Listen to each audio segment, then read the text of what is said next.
Captain Harold Quimby. He has been a commercial airline pilot for 28 years. He is before a board of inquiry who will decide in the next few minutes whether or not he is still fit to continue as a pilot. That is why this man is a man under pressure. All right, this hearing will now come to order. Now you realize, Captain Quimby, that the purpose of this hearing is to determine whether you will be allowed to continue flying. Our decision, of course, will be final. Is that understood, Quimby? Yes, sir. Yes, sir. How did you get into this business, Quimby? Well, I just love to make model airplanes. I suppose that was the first thing I did. I just loved to make them, and like any normal child, and I got excited. I read a lot of aeronautical magazines. And Relax, Quimby. Sorry. All right, you're flying. I'm trying to. It's not easy, sir. I mean, this is the first time in my life I've ever been called up one of these darn things. How long have you been flying? 41 years. How old are you? 41 years. 41 years of age. I see. All right, Quimby, here's a sample situation. Let's see how you handle it. Yes, sir. You're flying at 25,000 feet. The right starboard engine flames out. Your oil pressure is dropped below 2,500 cubics. What's your first move, Quimby? Well, first thing I would turn automatically to the co-pilot and get his reaction. The co-pilot? The co-pilot, man, the assistant, the man that it takes two of us to fly. How do you do that? It takes two to tango, right? Well, it's the same thing in the air. I would turn to him and ask him if he could help me, because it's not always up to me. I'd certainly never ask a stewardess. Quimby, Yes, sir. do I smell whiskey on your breath? Well, I had a drink coming over, and I love it with you. I love it with all three of you. I drink, yes, always to and from the airport. Not while you're flying. Never while I'm flying. No, sir. I've turned around and stared. Are you swaying a little? Yes, a little. Yes, I'm terribly nervous. I thought for a minute it was a quake.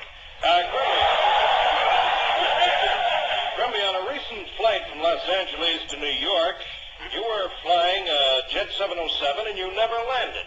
No. Now, what became of that aircraft, Quimby? I gave it to my boy.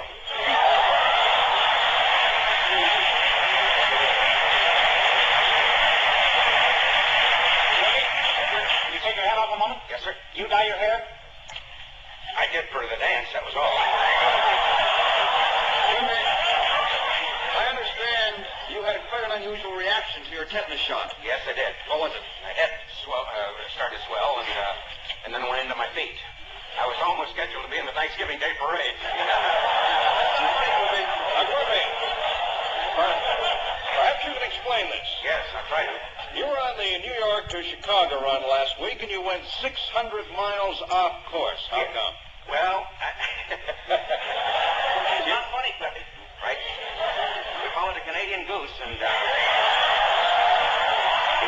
how did I know?